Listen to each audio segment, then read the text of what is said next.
All right, if everyone is ready, then we will proceed. It is Monday, March 9th at 6:30 PM, and this is the regular meeting of the East Bay Charter Township Board meeting. We will call the meeting to order, and if you will join me, we'll begin with the Pledge of Allegiance. I pledge allegiance to the flag of the United States of America and to the republic for which it stands, one nation, under God, indivisible, with liberty and justice for all. Okay, and we'll do roll call attendance. Walters. Present. Cook. Here. Bartlett. Yes. S. Cortade. Here. M. Cortade. Here. And Friend. Here. And it's noted that Lyle is absent and excused. He is. So we will take a look at the agenda for conflict of interest. We have a consent agenda with 3 items that are on the other items. That is the cell tower, 7th Amendment to the Cherry Ridge Water Tower, the Holiday Ridge Sewer Extension, that'll be a turnover, and the disposal of excess equipment, that is some Ford Bronco tires. Under regular business, we have a public hearing for Corridor Improvement Authority, tax increment financing, zoning amendment for steep slopes, a zoning amendment for rezoning. That'll be the first time we've seen that, and it'll be introduction only. We have a contract for tree removal along the Safe Routes to School project, sewer ordinance, that is, again, the first time we've seen that, and it'll be introduction only. We have a Grace McDonald Park Improvement Project, a DNR Trust Fund application, charter franchise negotiation agreement, and insurance premium. Does anyone on the board have anything where they declare a conflict of interest? Okay, is there a motion to approve the agenda? I'll make that motion. Support. Okay, a motion's been made by Cook, supported by Bartlett. Any further discussion? Okay, all in favor of the agenda as presented, say aye. Aye. Any opposed by no? Okay, motion passes unanimously. We will move on to public comment. Public comment, we'll have Ann go over the public comment policy, but this is public comment for everything except the public hearing, Corridor Improvement Authority, tax increment financing, we will have during the public hearing. So you'll wait, if you're here to comment on that, during the public hearing. Ann, go ahead. And these will be the same rules that we'll use for the public hearing as well. Okay, any person shall be permitted to address the Township Board. It has to be open to the public under the Michigan Open Meetings Act. Any person wishing to address the board asked to stand up to the microphone and state his or her name and address. No person shall be allowed to speak more than once on the same matter, excluding time needed to answer board questions. I will control the amount of time each person is allowed to speak, which shall not exceed 3 minutes. If individuals want to trade their minutes for a group and a group wishes to address the board, the chairperson may require that the group designate a spokesperson. And your time will be controlled, and you shall not be allowed more than 15 minutes. It should have been prearranged before the meeting. In order to avoid unscheduled debates, the board will not comment or respond to presenters. Silent or non-response from the board should not be interpreted as disagreement or disinterest by the board. Thank you very much. Is there any public comment at this point in time? Okay, seeing no public comment, then we will move on to correspondence and reports. You do have correspondence and reports in your packet. They are the Grand Traverse County Road Commission updates you have for the month of February. You have an East Cities designation, 5-star designation for the community for 2025. The Traverse Connect Q4 Growth Barometer. Supervisor's meeting log, and then you have links to the recent meetings, Planning Commission, ZBA, Parks Commission, Corridor Improvement Authority. Are there any questions on anything regarding correspondence and reports? Okay, we will move on to the consent agenda. Ann, if you would like to go over the consent agenda. The purpose of the consent agenda is to expedite business by grouping non-controversial items together to be dealt with by one board motion without discussion. Any member of the board, staff, or the public may ask that any item on the consent agenda be removed and placed elsewhere on the agenda for full discussion. Such requests will be automatically respected. If any item is not removed from the consent agenda, the action noted in parentheses on the agenda is approved by a single board action adopting the consent calendar. This evening, you have minutes from February 9th, 2026, regular meeting. Recommend approval. From the general fund, check numbers 20198 through 20251 in the amount of $128,070. From the emergency fund, check numbers 6161 through 6186 in the amount of $405,680.81. From the receiving fund, check numbers 3011 through 3015, paid in the amount of $539,761.01. From the escrow fund, check numbers 2133 through 2139, paid in the amount of $51,460.26. No checks were issued from the roads SAD fund, and there were 2 payrolls. The first one, January 25th through February 7th, check number 7999 through 8002, totaled $88,120.66. And the payroll dated February 8th through February 21st, check numbers 8003 through 8006, totaled $85,190.17. Total payroll, $173,310.83, and total amount paid, $1,298,282.91. You also have Seventh Amendment to TRAV MI 3075 Cherry Ridge WT Cell Tower Agreement, Holiday Ridge Sewer Extension, and the disposal of excess equipment, Ford Bronco tires. Okay, would anybody from the board like anything removed from the consent agenda? Item 1. Sure. That is the Seventh Amendment to the water cell tower agreement. And we'll go ahead and put that at, is it okay if we put it at the end? Yeah, that's fine. Okay, we'll put it as item J. Okay. Would any member of the public like anything removed from the consent agenda? Okay, we'll bring that back to the board. And is there a motion on the consent agenda with the removal of the item H1? I'll make that motion. Okay, is there support for the motion to approve the consent agenda as amended? Support. Okay, motion is made by Cook, supported by Walters. Further discussion? Okay, we'll do a roll call vote. Ann? Cook? Yes. Walters? Yes. S. Cortade? Yes. M. Cortade? Yes. Bartlett? Yes. And Friend. Yes. Okay, that motion passes unanimously. Thank you very much. We will move into our business before the Township Board. And first up, we have the Corridor Improvement Authority Tax Increment Financing. We do have a public hearing. Just before that public hearing, I will have our Director of Planning and Zoning, Claire Carner, come up and recap where we are at with this and what we'll be doing or listening to today. Okay, good evening.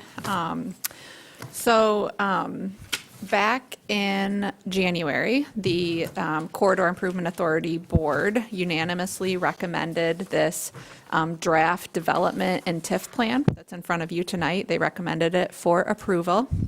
The Township Board reviewed the draft plan at your meeting last month in February and set this public hearing. So since then, we have sent out notifications. We've sent them to the paper, to all property owners within the district, all taxing jurisdictions. We've sent it to the State Tax Commission, as well as posted in 20 locations throughout the district. So really the purpose tonight is for you to hear from the public, any input on the plan, priorities, any feedback. The earliest that you can take action on this plan is 60 days from this date. So if you were looking to adopt the plan, you could do that. It needs to be at least 60 days after this public hearing. Did want to mention to you, I think many of you are aware, but there is a joint work session that's scheduled for this plan with the Corridor Improvement Authority Board. That is on the 24th of March at 6:30. That's going to be an opportunity for the Corridor Improvement Authority Board to kind of share the process, the priorities, get feedback from the Township Board prior to when the Township Board is looking to adopt it. anytime up until when the plan is adopted, there's still opportunity to make changes to it. So we'll be looking specifically at our list of projects, priorities, making sure that nothing is missing from that plan, and if there's opportunities to kind of reprioritize or get additional feedback.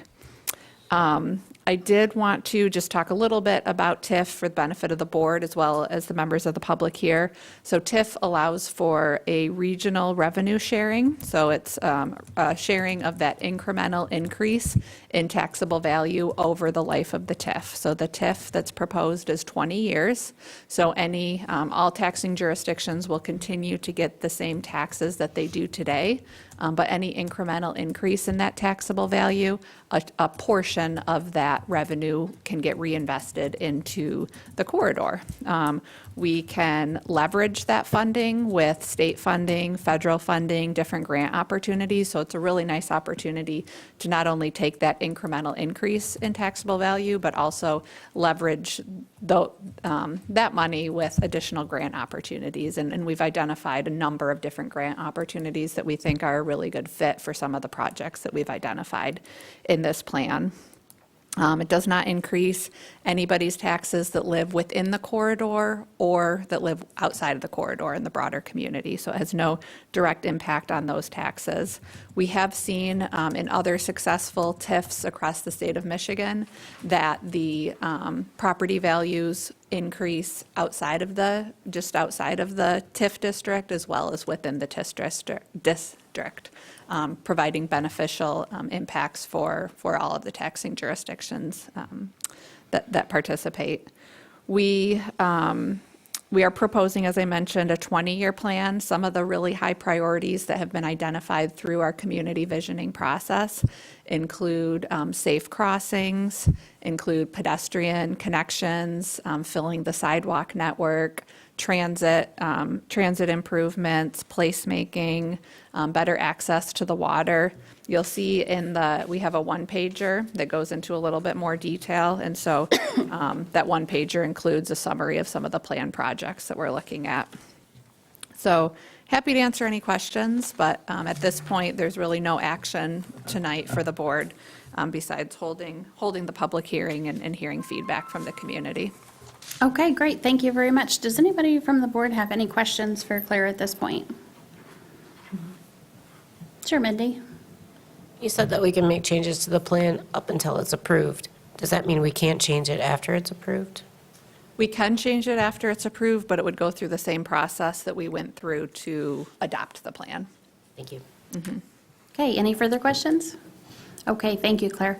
We'll now start the public hearing. It's 6:43. We'll open that public hearing. We'll use the same rules that we use for public comment. So if you would like to make public comment during this public hearing regarding the Corridor and Improvement Authority TIF financing, please make your way to the podium, introduce yourself, and make your comment. I don't see anybody running forward. Indulge me, it may take a minute more. My name is Jason Gilman. I'm speaking tonight in two capacities. First, as a member of the Grand Traverse County Road Commission, and second, as a taxpayer who's concerned about the impact this proposal may have on county services and on residents across the township.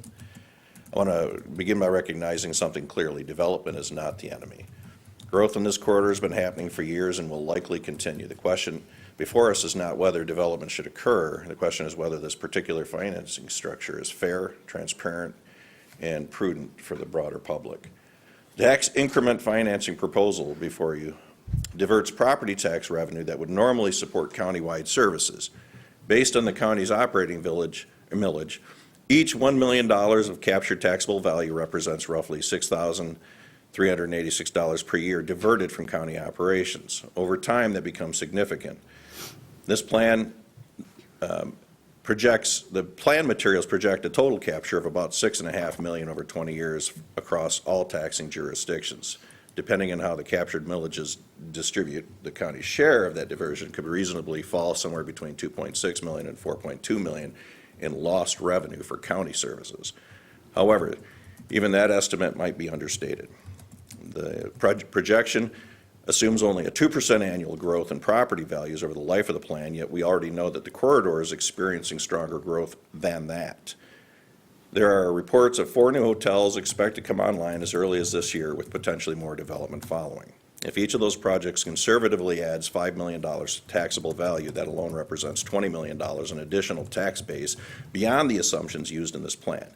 When that additional value is captured, the annual diversion increases dramatically and compounds over time. In simple terms, the numbers used to estimate the total capture may be modest compared to what actually occurs if development proceeds as anticipated. Residents are often reassured they will not see tax increases because of a TIF. Technically, that may be true.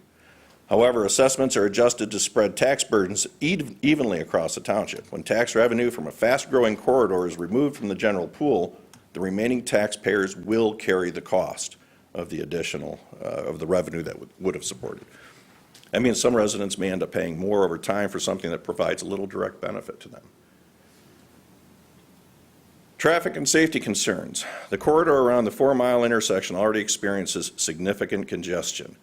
The proposed improvements north of that intersection appear to assume pedestrian movement between properties and parking areas that may be located on opposite sides of US 31. Parking north of the intersection is already limited. Increased pedestrian crossings across a heavily traveled corridor will inevitably slow traffic further. More importantly, it increases the potential for vehicle and pedestrian conflicts. As a road commissioner, I must emphasize that US 31 in that stretch functions as a major transportation corridor, not simply a local street. Changes that increase crossing activity and congestion require careful traffic engineering analysis. On February 26th, the township supervisor acknowledged that the individuals advancing the district are not traffic engineers. I appreciate the honesty in that statement. I suspect most of us in this room would agree. That is precisely why traffic modeling and safety analysis should precede major planning decisions on a corridor that already struggles with congestion. Finally, I want to acknowledge that County Commissioner T.J. Andrews has expressed concerns about the financial projections associated with this district. Those concerns deserve careful review before long-term revenue diversions are approved. A TIF is not new money. It is a reallocation of expected future revenue growth that would otherwise support services across the entire county. That expected growth is simply reassigned to benefit a single geography and perhaps select commercial interests. When those revenues are committed to a district for 20 years, the impact extends well beyond the boundaries shown on the map. For those reasons, I urge caution in moving forward with this proposal as it's currently structured. I believe that growth will occur in this corridor regardless. The question is whether the financing structure serves the public fairly and responsibly. Thank you. Thank you, Jason. Additional public comment? Go ahead, don't be shy. As a matter of fact, if you're not shy, we want to hear your perspective, but it saves us time in waiting for people to come to the podium. So if you'd like to make public comment after this gentleman, be ready to hop right up. How are you? Thank you. Yeah, I'm doing well. Would you introduce yourself? My name is DJ Shook. I live at 543 West 10th Street in Traverse City, Michigan. I work for the Conservation Resource Alliance. We've been working with, since 2021, we've been working with different conservation organizations in the watershed, and we have a Mitchell Creek watershed restoration project that is in this TIF plan. I'm pleased to see that plan in this TIF proposal, and so we're actively applying for grants to make this project happen. So just wanted to make you aware that the project we're working on, it would benefit fish and wildlife habitat. It would improve infrastructure within the watershed and help with the flooding during heavy rainstorms along 3 Mile Road. So that's what we're working on. Just want to make you aware of that and appreciate your service to our community. So thank you. Thank you. Further public comment? Hi, how are you? Hi, good evening. My name is Bill Clark. I'm the planner and outreach coordinator with the Beta Bus Service. And just want to come here today to say that the Beta Board is in full support of this, and they will not be opting out of this TIF. By nature, the type of projects that are possible with this over in the East Bay Beach District is conducive to pedestrian travel, which is good for the transit in the area to provide safer areas for the folks to get around and to board and to wait for our buses. So, thank you. Thank you. Additional public comment? Going once, twice, third time. We will close public hearing at 6:50. Again, is there anyone from the board that has a question for Claire or a comment or anything in particular?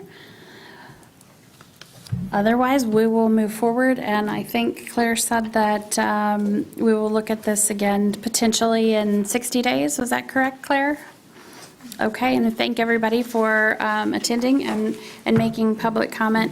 I will say real quickly, in all fairness, we don't usually comment on public comment, you know how that goes, but I do want to say that caveat of when I said we were not traffic engineers, absolutely accurate, did say that, mean it from the heart.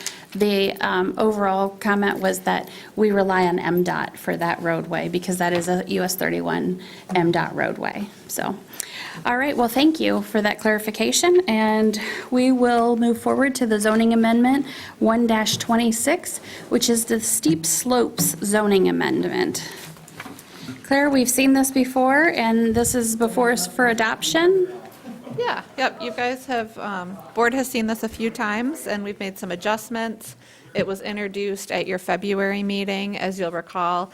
This is kind of based on the township's desire, as was documented in our master plan, to limit steep slope disturbance, specifically in, for single-family development in environmentally sensitive areas, and for any development requiring site plan review. So based on feedback from the board, we scaled it back a little bit. So if there's, any single-family homes going in that are outside of an environmentally sensitive area, they're not subject to these requirements.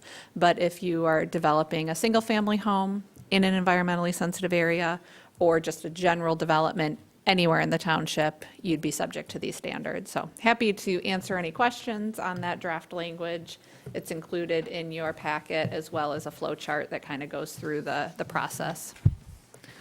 Okay, are there questions regarding the amendment?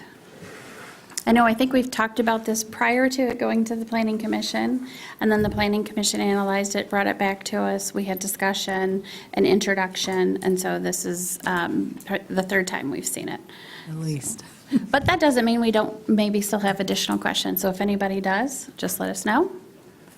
And if there are no questions, then is there a potential motion? I'll make a motion to adopt zoning amendment 1-26, steep slopes. Support. Okay, there is a motion by Cook, supported by Walters, to adopt the zoning amendment 1-26. Is there further discussion? I'd just like to make one quick comment. Sure. I really appreciate the fact that, when we come to this first time, we sent it back to the Planning Commission. You did your due diligence to listen to what we all had to say and made the corrections, so I appreciate that. Yeah, thank you. And Ann, we'll do a roll call. Cook? Yes. Walters? Yes. M. Cortade? Yes. Bartlett? Yes. S. Cortade? Yes. Friend? Yes. All right, very good, thank you. Now we will move on to zoning amendment 2-26, this is an introduction of a rezoning. Would you like to explain a little bit what's going on with this property and where it's at? Sure. So this is a property, the applicant, Nicholas Boskovich, is in attendance tonight and is happy to answer any questions. But he is proposing to rezone his parcel. It is about 2.7 acres in size. It's located on the southwest corner of South Airport and 3 Mile Road. So the Planning Commission held a public hearing Tuesday evening on this rezoning request.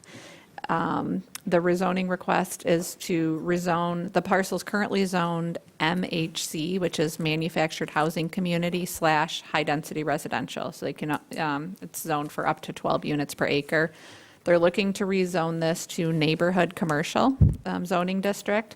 I will note that this parcel has been identified as neighborhood commercial since at least 2015 in the master plan and on the future land use map. The intent of neighborhood commercial is to provide goods and services to that immediate neighbors surrounding homes. So not so much like a regional commercial amenity, but kind of more neighborhood in scale.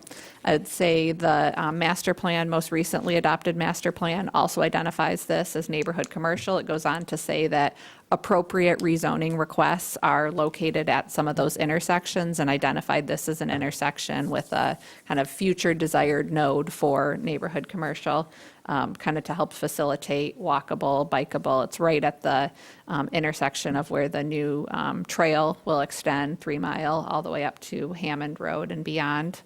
I will mention that there are some environmental constraints on this property. So there's wetlands, there's floodplain, there's Mitchell Creek running just to the south. So it does have some challenges for development. I think that's part of the reason it was listed for sale for a long time.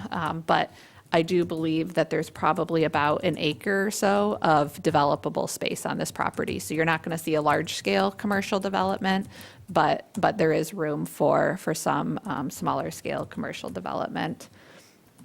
And with that, you'll see there's, full staff report in here that goes through kind of all of the detailed information of surrounding zoning, existing land use, future land use. But I'm happy to answer any questions, and Nick is here as well to answer any questions. And this is an introduction, as Beth mentioned, so no action tonight, but you would have the opportunity to adopt this text amendment to the zoning map for next month.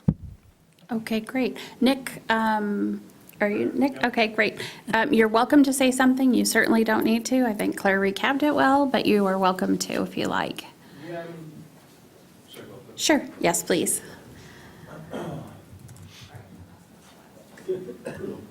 Hi.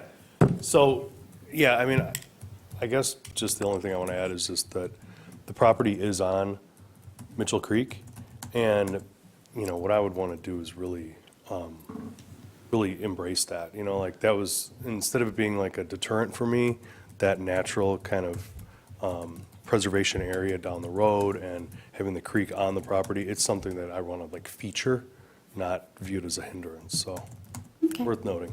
All right, great, thank you. This is an introduction, so we are introducing it. Does anybody have any questions or comments for Claire or for Nick?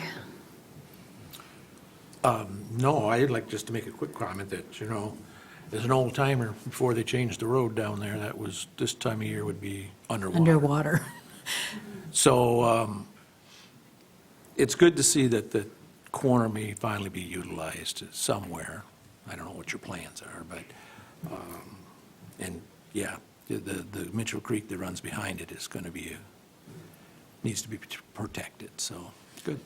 Yeah, and I think that that's the right, zoning Yes. designation, and, I would just like to say a coffee shop would be fabulous on the way to work, but you do you, so, according to the zoning ordinance. I own a juice company. Do you? Juice, coffee, matcha, smoothies. Oh, there you go. There we go. Any additional comments? Just one Sure. question. I can't see on the map, because it's not blown up, all the delineations, the lines. The FEMA line, is the buildable area on the South Airport side or on the 3 Mile side? Is the parcel, Yeah, the acre that you said would be, like what portion would be developable? yeah. What's close to the center for it, Yeah. I think. It's Okay. basically like the whole south half or more of that parcel pretty much. Is undevelopable. Land, Okay. Yeah, so the floodplain is most of the site. Yeah. Yeah. But according to our ordinance, so long as you are building at an elevation above the floodplain, Okay. then you can build. So yeah, there would be some hoops to jump through and working with FEMA and getting that, the flood insurance. But that would be an area that could be buildable. Yeah, I would just make a comment. I think I talked to Claire about this earlier, but yeah, same as Matt. That corner is very, very wet. And I know that the person next on South Airport calls frequently because the water is up to their back steps. So I would just I don't know who's in charge of that, but make sure that it's mitigated well, because I'd hate to see you put something in and have it ruined, so. Okay, well, if there's no other further comments, then we will consider this introduced and see it back next month. All right, excellent. Well, thank you for being here as well. Okay, we will move on to Safe Routes to School tree removal contract. And Claire, if you want to kind of put this in perspective for us. Sure, so this is kind of teeing us up for the construction that we're looking to have started in June of this year. On February 12th, the township issued an RFP for tree removal and clearing services along 3 Mile and Hammond Road. We received 3 qualified bids to complete the work. So that was from Elmer's, Wannsee Tree Service. Oh, sorry. So yeah, you've got the 3 listed in there. Both Elmer's and Wannsee Tree Service were considerably lower than partial. So I would recommend for the township board to look closely both at Elmer's and Wannsee. They were both in the 30,000 range. One was 31 and the other one was 39. So we spoke in a little bit more detail with Prine and Newhoff, who has worked with both companies. They said that Wannsee Tree Service does kind of more work around the Cadillac area, so they had seen them on some of their projects. They did mention that occasionally the company progressed slower than anticipated. So that would be one consideration, just because we do have a very tight timeline with making sure that the trees are removed. It's kind of a compressed schedule due to the bat habitat concerns. And so we need to have everything wrapped up by April 14th. So the timely performance and strong site management are critical. I'd say Elmer's is a local contractor. They've got really good reputation. We've worked with them before, and good track record. But at the same time, we don't see an issue with either one of those companies. Seem like they would be able to do the job. So we would leave it to the township board for that decision. Okay, very good, thank you. Any questions or comments for Claire? You did have these 3 bids sent to you from Wannsee, Elmer's, and Partial attached to your invitation to the meeting tonight. And again, Wannsee was at $31,250, Elmer's was at $39,885, and Partial was at $157,938. So yeah, we were looking to those other 2 bids. What is the board's preference? I have 2 questions. Sure. The first one is, I know there's been considerable concern with the mature trees on 3 Mile Road south of East Middle School, the Wagner Henschel properties. Yes. Because I'm not a real great map reader, please Yeah. explain to me if those Yeah, are going to so- be in that zone. We are not we changed our trail, and I think I think the project improved for the best, because now the trail is going along East Middle School side to St. Elizabeth Ann Seton crossing, and then continuing all the way down to Napoleon Way to connect over to Cherry Ridge. We had originally been looking to continue on the east side to get over to Cerro Vega and that subdivision. So unfortunately, that's not a part of this project, but we're connecting with a lot of students over on the other side of the road. But yes, those trees are not part of the project, and so would not be impacted. That's what I thought I remembered. I just wanted to make sure that that is still the case. And the other, we're not bound to do the low bid, correct? We are not bound to do the low bid. I like the familiarity of Elmer's, being that they're local, they do the work local. I'm more comfortable with that personally. There's not a huge difference, but I think that they're used to the demographics in the area, where the other one may be. But I personally am more comfortable with Elmer's. Other thoughts, Mindy? So we have that April 14th bat habitat deadline. Did you talk to is it Wanzi and double check to make sure that they're confident they can get the trees down by that date? We did not, but we included in the RFP that that was the date that it needed to happen by. Other questions or comments? Oh, sorry, were you continuing? Nope, I'm all set. Thanks. Okay. Tracy, Matt, or Matt? I'm fine with either one, but just, I'm sure it was, I didn't read the RFP very closely. I'm sure that you addressed oak wilt in there as well. Yeah. Because I know that's been a thing for the township when we've had to deal with trees, so. And I'm sure there's some included. Honestly, normally I would be willing to try Wanzi. I'm glad to see somebody, I'm glad to see other contractors that are starting to bid.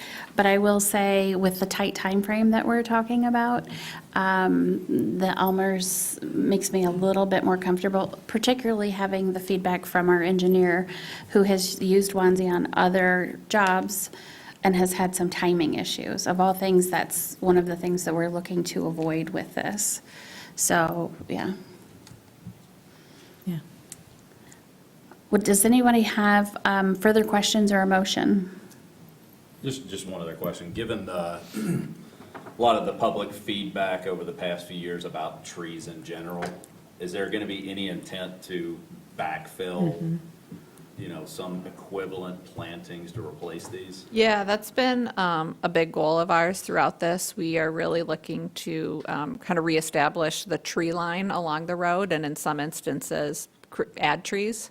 One example property is we're seeking a little bit of additional easement from one property owner who has some great trees. We want to make sure that we, replant those to the greatest degree possible, and are seeking some additional easement because we could only plant trees on public property, not private property. So kind of making some adjustment with the easement to try to reestablish the trees to the greatest extent possible, both from a tree canopy perspective, but also from a, traffic calming, placemaking perspective to have trees along the corridor.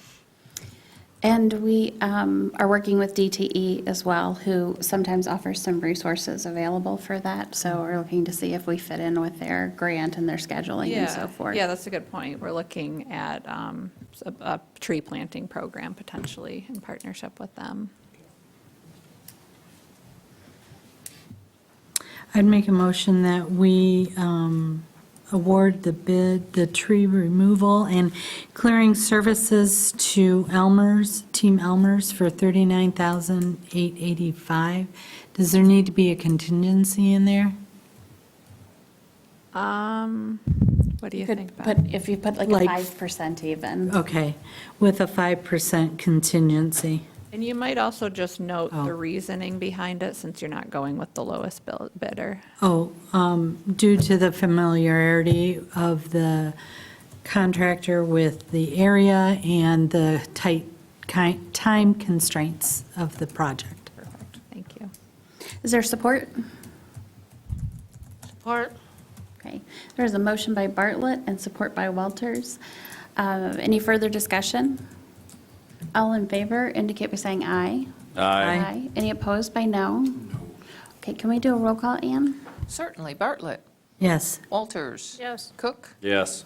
Escorted. Yes. M. Cortade. Nope. And Friend. Yes. Okay, the motion passes. Thank you for your work on that, Claire. And you were done for the evening. How about that, Claire? Thank you. And it's not 6, it's after 7. Right. Okay, we will move on to the sewer ordinance introduction. You all know Noah Carberg. He is the director for the the Department of Public Works.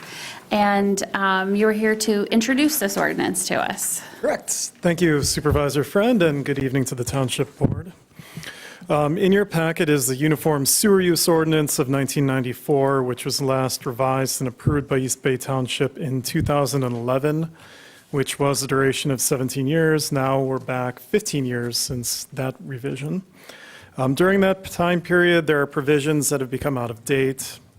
It's important to keep the ordinance current as it gives the township power to enforce conditions regarding what can go into the sewer, who can enforce the ordinance, and how they can enforce the ordinance. I wanted to be sure to let the township board know that there is no current deadline or impending regulatory requirement that you must adopt this by the next meeting. You certainly have time to consider it and ask questions. However, you've probably heard me say it before. It's like I coach my team to shoot free throws. You want to not rush, but be quick about it, as it is a regulatory item. The other sewered BPW townships are also proceeding along these same lines to introduce and adopt the ordinance. Specifically, Acme and Garfield have completed their adoption. It's been introduced at Elmwood and Peninsula, and they will be moving towards discussing adoption at their next set of meetings. And with that being said, I'm happy to answer any questions that you may have of me, either today or at a future meeting. Great, thank you, Noah. I appreciate you being here tonight. Does anyone have any questions for Noah on the proposed sewer ordinance changes? And again, they don't have to be tonight. This is an introduction. We will consider this ordinance introduced, and then we'll see this back subsequently, either in April or May, based on just our agenda items and how much we have on the agenda. And I'll let Noah know when that is as well. But any questions for tonight? Okay, Noah, thank you very much. You are off the hook. Thank you very much. All right, thank you. And I'll let you know where that fits in those agendas. Okay, with that, we will move on to Grace McDonald Park Improvement Project. We have Nathan Burns here with us. Nathan, as you guys know, is our newer, not new anymore, we're quite used to him around the Township Hall now, but began with us the beginning of November as Facilities and Recreation Coordinator. And would you like to walk us through this project, Nathan? Yes, thank you, Beth. I'm Nathan, the Facilities and Recreation Coordinator, here on behalf of the Parks Commission. In line with the recreation plan, they've been pursuing improvements to Grace McDonald Park. They've been working with Wade Trim. Garth is here tonight on behalf of Wade Trim. To make these improvements, they're looking to install cornhole courts and a fire pit, as well as ADA accessibility around this area. Wade Trim posted these bids on January 12th. We were lucky to receive 3 qualified bids. Wade Trim provided a letter of recommendation. They saw no reason not to go with the lowest bid. The Parks Commission has looked over this, is interested in pursuing the bids or moving forward with the recommendation and alternatives 1 and 2.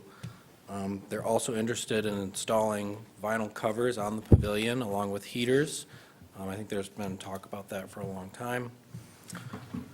So they're looking for support from you guys to move forward with this. That would include a $75,000 adjustment to the line item for the capital outlay at Grace McDonald Park with a 10% contingency. This would cover total project costs along with the vinyl enclosure and the heaters. So I'm here to answer any questions you might have about the project.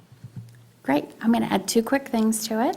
And one is that ADA accessibility also goes over into the pickleball court area. So it will go from where the amenities are being added, but it'll also go all the way down to the furthest pickleball court.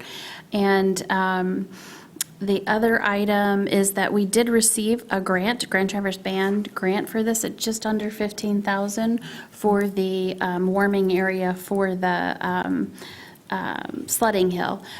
Prior to Nathan being here, and I should have briefed him on this, was we had looked at a warming hut before, and it was an actual physical building being, offset a little bit to the side there, but prices were absolutely crazy. That was during COVID, but we didn't go back and reprice the building. But what we did was we started to look at some different options that were out there.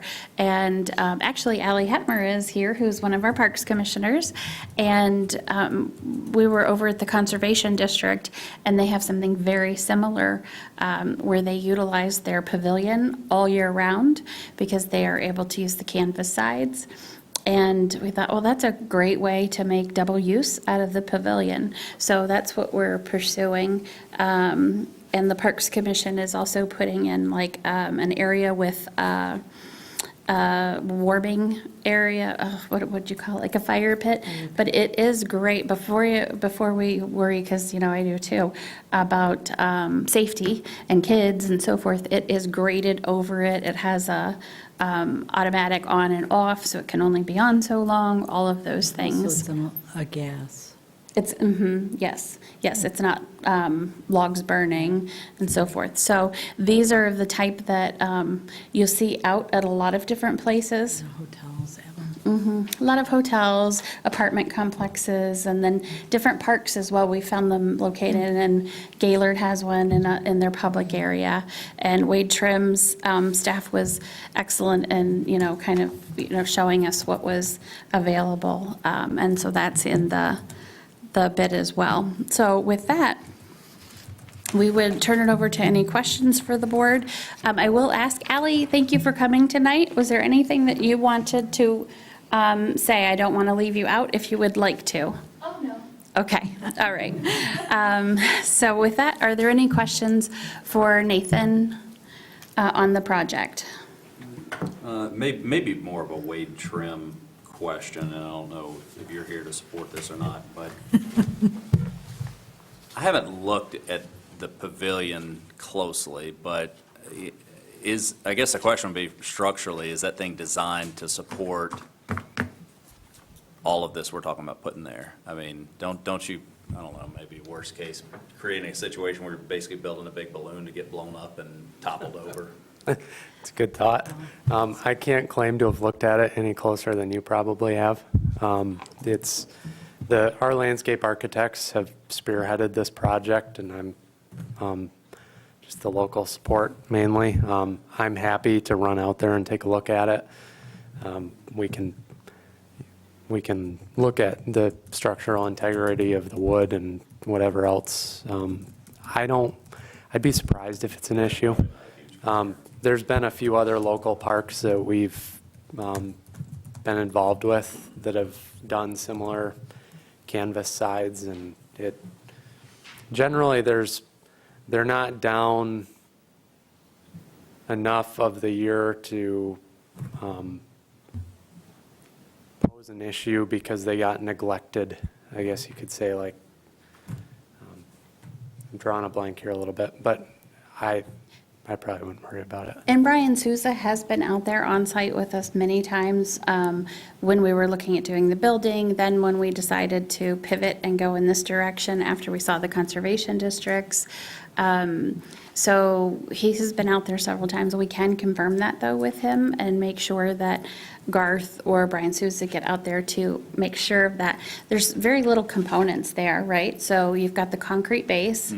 That's in good shape. It's not, chiseled up or broken up in a lot of different areas. You obviously have the pillar posts, and then you have the roof with fascia. The roof is in fine shape. It's just a metal roof. The fascia does need to be addressed, and we feel like the posts are in good shape. We would probably like to clean them up a little bit, so clean the concrete, clean the woods, stain it, that sort of thing. Nathan, you've been out there now a couple times. Did you have any comments on that as well? No, I know we had talked about, improving the structure by cleaning the concrete, replacing that fascia board. That'll obviously probably add some structure to where the vinyl sides would be attached to. We've also had Sharon Heating and Plumbing out there to take a look at it to see where they would hang their warming, heaters. Yep, no, for the heaters. And they had no issues with what they saw on site when they were there. Yeah. Okay. I'm sorry, I didn't want to. Yeah, no, go ahead, go ahead. I'm pleased that the Park Commission has found an alternative to the cost of that building. I think this is a great fit. I guess my question is, will those tarps be down for those that are renting the pavilion, or do they need to pull that down or put them back up? How does that work? Yeah, so we're getting into some of the details with that. Nathan we've been in touch with a couple different canvas vendors, starting with when Sam was working on it, because he had another a fellow when he was in the fellowship program who was doing this as their project for another municipality. So he got a hold of them, networked with them a little bit, and talked with some canvas companies. We have some canvas companies that we're getting some prices on. The exact configuration as far as like attachments, how will they be locked, and how will we do that, or secured rather. We're ironing out those details. I think that for us, one good place for us to look is the Conservation District and like the grommets that they use and how they fasten it. So we don't have every one of those details lined out. We would be removing in the summer, spring season, so it would just be in the winter. They'd be utilized. Other comments or questions for either Nathan or Garth, or we'll even pull in Ally if you have a question for her. Yes. When we pull them off, will they require special equipment to get them to storage? I mean, I guess my question is, how heavy are they? They're not light, but I wouldn't assume it would take more than a couple workers a few hours to remove and store them. We do have storage on site there too with the garage. Right, I'm just thinking that the tractor could probably be used to move them. In the bucket. Yeah. Depending on what tile of attachment we go with and functionality, a lot of times these can be rolled up. So those are all things we'll have to work with our vendor to see what's going to be the best fit for the park and the users. I have seen, and I'm trying to remember where it was, and I just don't remember, but it was in the summertime, and they were rolled up and then secured so that no one could mess with them and bring them down. So, but I don't remember where that one was. I don't think was it at the, okay. Yeah, that's what the Conservation District does, is they're mounted there permanently year-round, and then they have... Come on up, Ally, because otherwise our videographer will admonish us. Hello, everyone. So yeah, that's the way the Conservation District has them, is they're clear vinyl, and they're rolled up, and they're affixed to the pavilion year-round. And then there are these, those cut-proof, really hardcore wires, and they have just a little lock on them, a little combo lock, and so only the staff can take them down, put them up, and that was fine. They didn't really seem to, they'd been up for a couple years already. I used to work there, so I've taken them up and down quite a few times. They didn't seem to have any extra wear from staying out in the in the summer, and being not used. So that's one option. Thank you. Kind of sounds like what they do at Okies, where they have that outdoor seating all year round with the heater. Okay. They use that type of a sheathing. Okay. I would guess it would be similar. Okay. I think that we are, with the budget that's put together, we don't foresee anything going over. We obviously put a contingency on there just in case. But actually, there was one portion of the project we were going to talk with the Parks Commission about, just a judgment on a placement of something. It actually might save us a little bit. So there might be a little bit of a change order in there, but it would not be a change order that would increase it. And it would still keep all the functionality. I'm guessing all the heaters, they're gonna be gas heaters? Mm-hmm. Is there gas out there now? There propane is. out there or Mm-hmm. something? There is. Yep. I mean, then we'll run the line. I think they run the line just a little bit further. The gas goes to the bathroom. Oh, okay. So it'll go from the bathroom to the pavilion. Okay. Further questions, comments?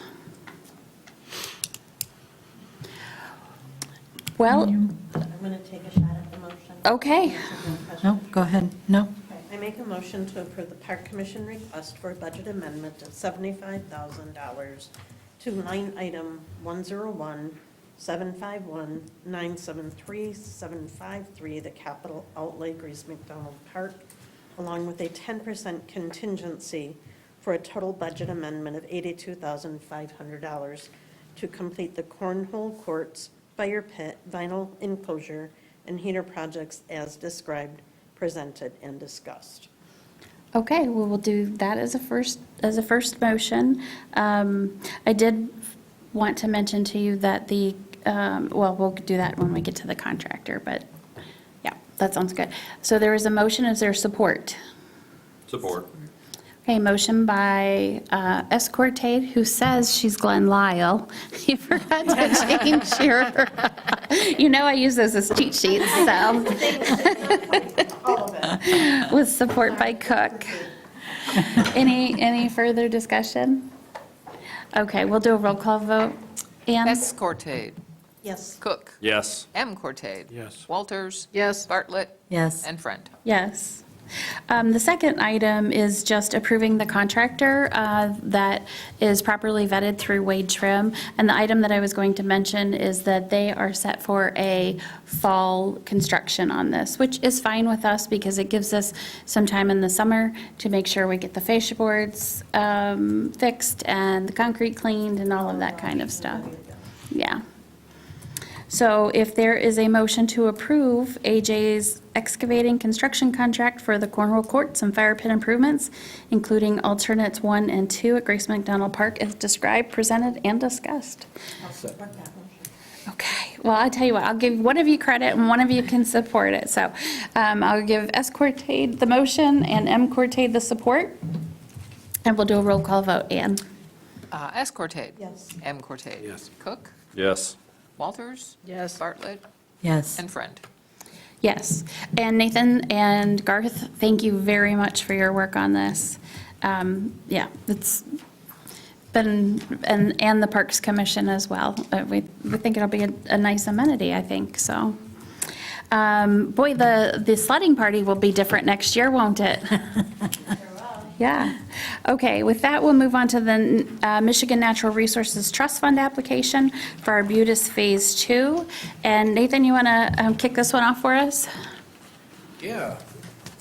So as you know, the Michigan Natural Resource Trust Fund, like supporting parks projects. The Township's been successful in receiving a handful of these, and the Parks Commission, in line with their recreation plan, is looking to apply for the Michigan Natural Resource Trust Fund 2026 grant cycle to upgrades to Arbutus Lake Number 5 Park.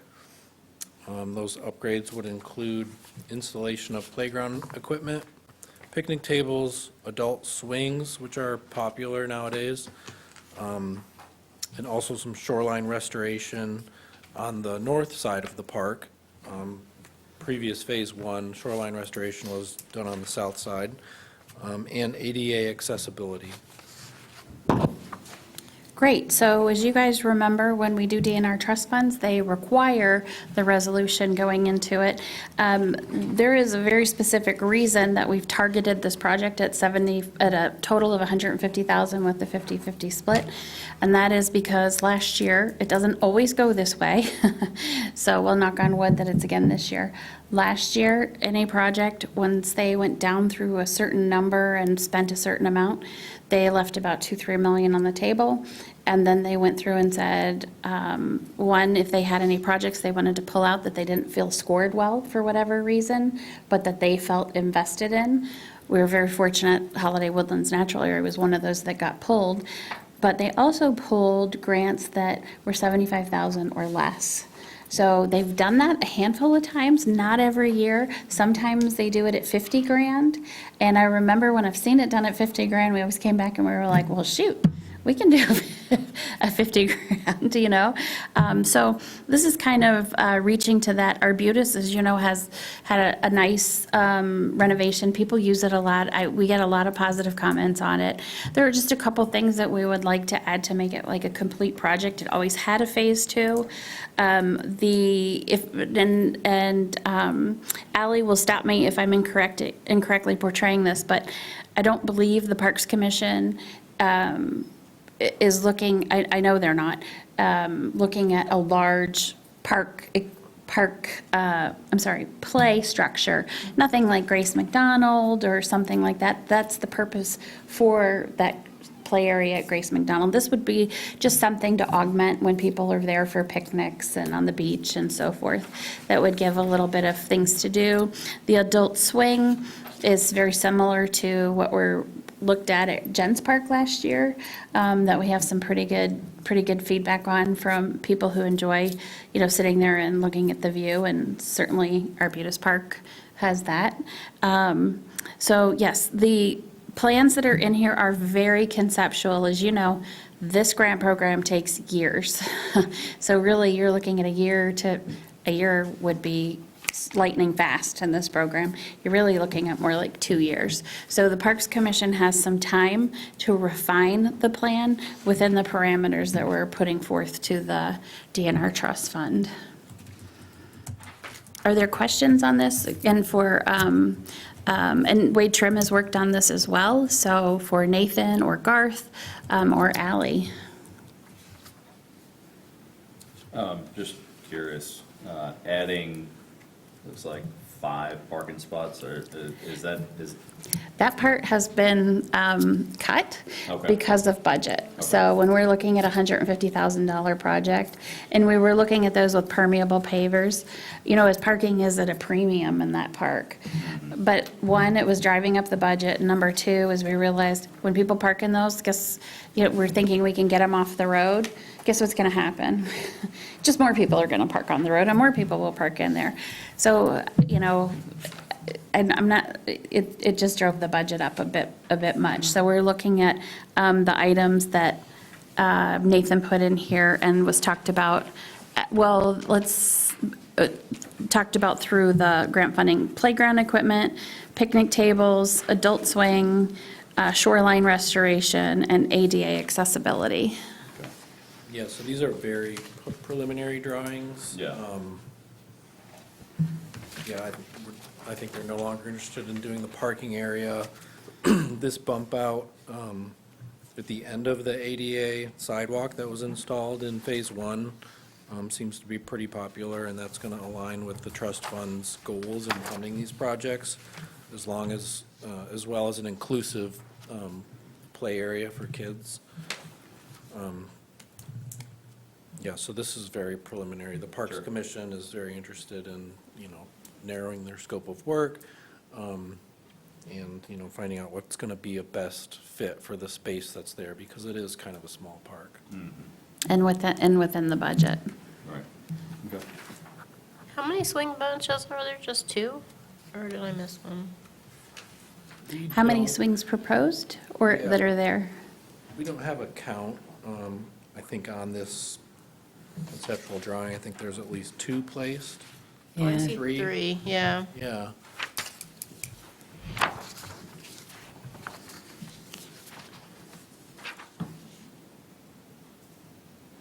So with this, well, mine printed funny. Did anybody else's, or did it all print? And yours came out fine. Mine sure came out, nope, yours came out good. All Mine's right. good. Well, good. This, A lot of things that were considered, like the rain garden, I no longer think that's a scope item. That this northern shoreline area has been mowed for a lot of years, so the goal is really just to replant that, which is gonna be quite affordable, and then kind of make that a no-mow zone. So that's kind of gonna be the shoreline restoration element of this. So really, a lot of the funds are gonna be going into the play structure, the swings, and installation. picnic table, And the picnic tables, yep. a little bit of concrete work. Let's see, this would be our first resolution of the night, and so this would be Resolution 2026-11 for consideration. Are there further questions, or is there a motion?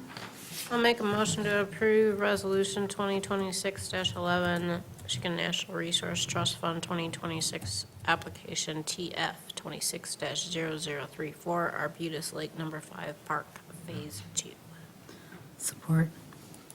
Okay, there's a motion by Walters and support by Bartlett. Any further questions? Okay, we'll do a roll call vote. Walters. Yes. Bartlett. Yes. M. Cortade. Yes. S. Cortade. Yes. Cook. Yes. And Friend. Yes. Okay, thank you very much again, Garth and Nathan and Ally. Appreciate your work on this. Okay, with that, we will move down to the charter franchise negotiation agreement. So you'll remember several years ago, we went through the same process where we worked with other municipalities who receive charter franchise fees.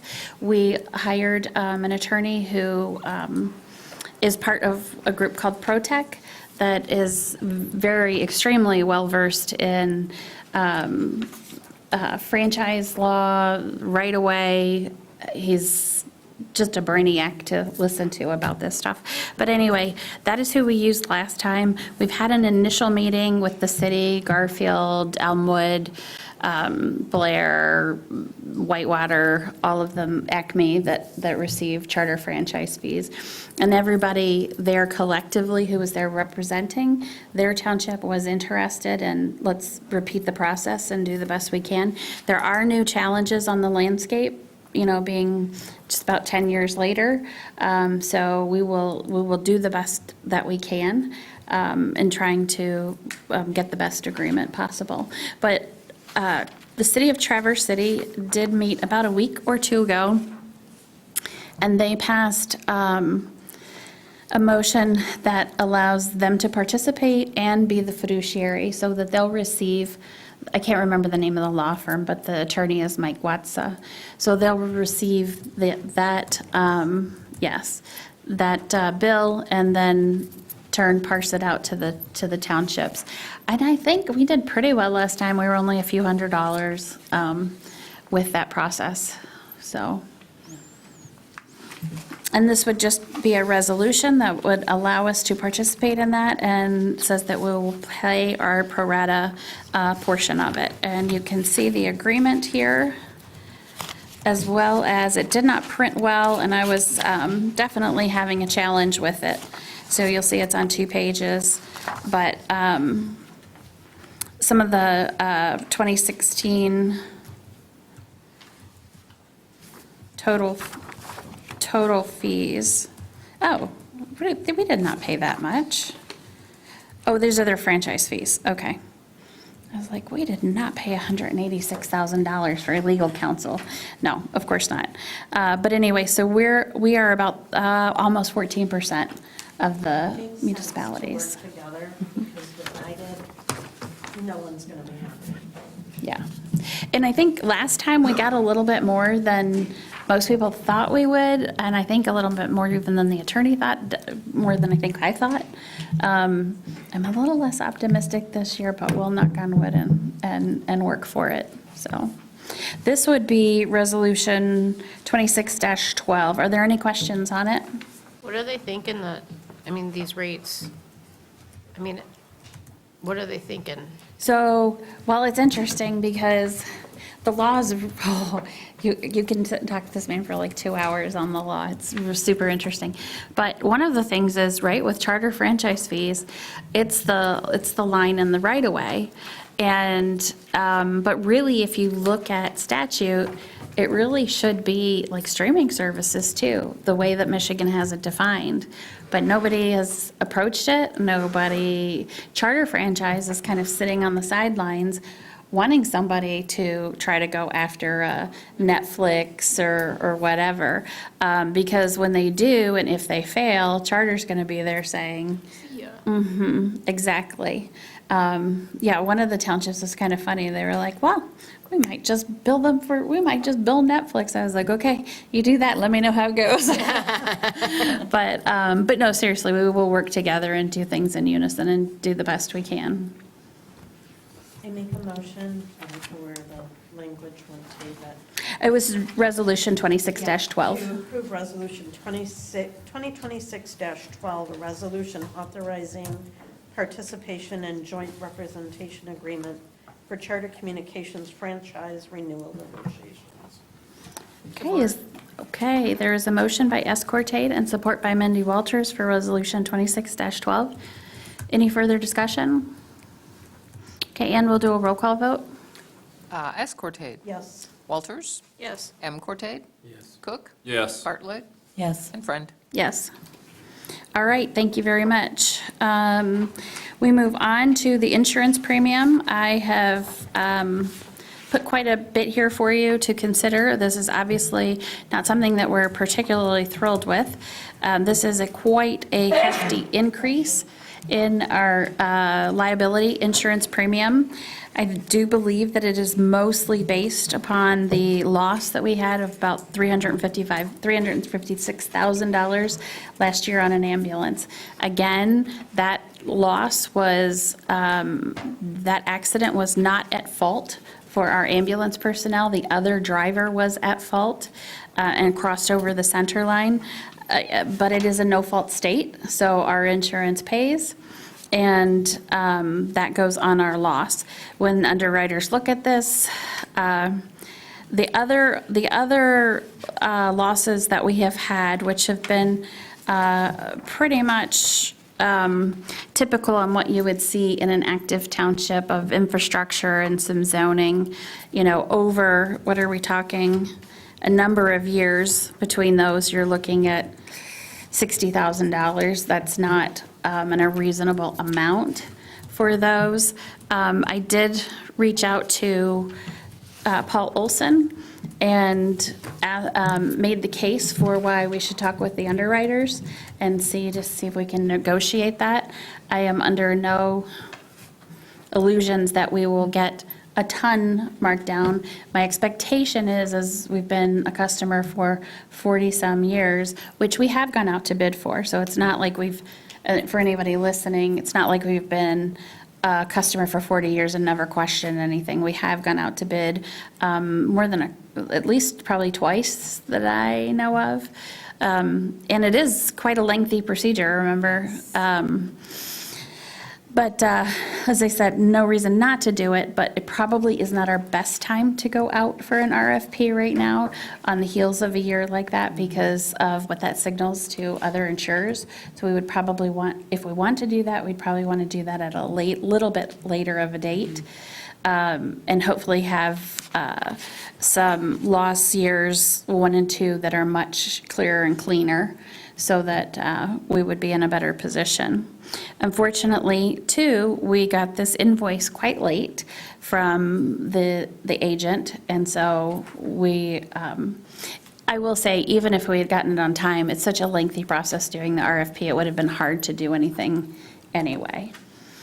So, I'm going to put some rose glasses on and hope that there can be some movement to negotiate this down. But I would make a motion to approve the Michigan Township Power Plan 2026-2027 insurance premium through municipal underwriters of Michigan to approve the budget adjustment related to the premium payment. okay, is there support? I'll support it. Motion is made by S. Cortade and supported by Bartlett. Is there further discussion? Just one question. Sure. Not getting into some of the, looks like you've redacted some of the details. I did that just because maybe I'm a little bit paranoid, but sometimes there are people who will look at it and say, oh, well, they have insurance for this much on a vehicle accident and could target, our township truck doing snow plowing or the ambulance. So I just don't really, people can, if anyone wants to see what those coverages are, they're welcome to come in. Sue will get them the policy, they could take a look at it. But I don't want to necessarily have it out there in the public sphere. Okay. Yeah, I was just curious, if we've, and maybe this part of your discussions is evaluating what our what our per claim contribution is. I don't know what that level's set at. I mean, just looking at some of these claims, you know, obviously the major one from this year was pretty significant, but some of those other ones, I mean, is there a balance to pull some of those out of fund balance and pay a lower premium so that you're not making claims against, you know, $12,000 or $3,000? Yeah, I mean, we can do that. I've always put in the claims just because typically when you have a reasonable amount of claims, it doesn't really ding you that hard. And always when we do a claim, we check with Paul, and Paul gives us some good feedback on, like, because I have asked him before, like, ugh, how much is this gonna hurt us? And I can't remember which claim it was, but he's like, no, you're fine with this. This is standard par for the course with municipalities. And so I'll be like, okay, then we'll submit. But there were, Last year, we had the lightning strike and this, and yeah, that lightning strike was it was 12,000 or something. frustrating because it was bits and pieces. Actually, I think it was the lightning strike he mentioned that on. Oh, really? Yeah, But that one, I mean, because. still, it was warranted, but, you know, I go through the same thing as like, really? I talked with the adjuster on that one, and what they perceive as like a large lightning strike, because he was very quickly after me, like, well, how much is this gonna be? And I'm like, this is the creepiest thing that I've ever seen happen, because we didn't know everything as soon as it happened, right? It just, we would find things and it would be like, okay, and we would trace it back with our vendors. But when I was talking with the adjuster, he said, it's hard for me to give you a price on this. And he said, I'm just looking for scale. And I said, I don't know, maybe 10, 15,000. And he's like, oh, you're fine. He's like, we see lightning strikes sometimes hovered up towards $100,000. And I was like, no, we're not going to be $100,000. So he was like, yeah. Building is still standing. Yeah, exactly. It's like, oh, you're fine. So again, I think that you're right, and it's a good point. But had we had these losses, we would have been nowhere near this. It was just having this one, which we couldn't necessarily have known Sure. on that ambulance. Yeah. Well, on the other side of the scale, too, they've been great partners for funding sources for us, for security cameras, for things at the ambulance, for things, you know, other types of things that it doesn't reduce this amount, but they've been real good to the township. Otherwise, I think they're going to relook at it. Yeah, I hope so. You know, the other part of that too is when we've looked in some of these years, like 2018, 2019, 22, and 23, and talking with them, one of the reasons, you know, in putting through the claims and talking with Paul to make sure it's not going to ding us too much, is also, we pay for this coverage. Yeah. So, you know, they're still making their money off of us. Maybe not last year, certainly not last year. But remember, they've made, you know, subsequent years, so. Did you made a motion, did we call the vote, or was that? No. Okay, great. Any other questions? Okay, all those in favor indicate by saying aye. Aye. Any opposed by no? Okay, motion passes unanimously.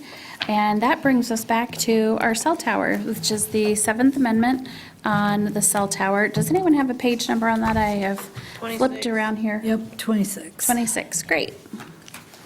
Okay, and this is the cell tower at Cherry Ridge subdivision. We have an extension on this, and we have a 3% escalation on it. In the past, we've had COLA or 5%, and obviously with there's a couple years there where the COLA was higher, and so a lot of these companies are looking to get a more stable number that they're escalating. But what was your question, Matt? I guess that if the agreement was tied, that was kind of where my question was, tied to the CPI or 5% or whichever was higher, then why are we settling for a lower? I mean, what's the? So What's the thought process? I don't negotiate with him directly, Max does. Max historically has done a good job at getting the most he can out of the cell towers, not only for us, but he also for other clients knows what he's getting in different places around northern Michigan. So I really leave that to him, but when I look at this and talk with him about it, where we were previously, a lot of agreements were CPI or 5%, again, whichever's higher. When you saw, oh gosh, I don't know if I put those dates in here, but what was it, like 21 and 2022, or 2022 and 2023, where you saw the high CPIs? 7 and 9. These cell tower carriers were just like, Freaking. yeah, because they didn't expect that or budget that or whatever reason. And so now they're looking at a more constant cost for them, no matter what the economy's doing. Would I love to see it, you know, a 4% or the 5%? I sure would. And I do know that he mentioned to me, he's like, Beth, I tried to get him at 4%. And he, as you could tell, negotiated for quite some time, because this is even past the end of the contract date. Okay. But they're taking their equipment off, but, yeah. Gotcha. Okay. That was it. Okay. Well, let's see, is there a motion to approve the 7th Amendment to this cell tower? Yeah, I'll make that motion. Okay, and authorize supervisor to enact the agreement. Okay, there's a motion by Cook. Is there support? Support it. Support by Bartlett. Further discussion? Okay, we'll do a roll call vote, Ann? Cook. Yes. Bartlett. Yes. Escorted. Yes. M. Cortade. Yes. Walters. Yes. Friend. Yes. Okay, with that, we are at the end of tonight's meeting, and holy moly, guys, it's 8 o'clock. I thought we would be here till like 9. We have a lot on this agenda. We drove all our public away. Well, we do have the second opportunity for public comment, but I don't see anybody. So we will move forward to our upcoming meeting dates. Claire mentioned that joint meeting on March 24th, and then we have the April 13th board meeting. So if there are no objections, then we stand adjourned, and everybody have a good evening and a safe drive. Thank you.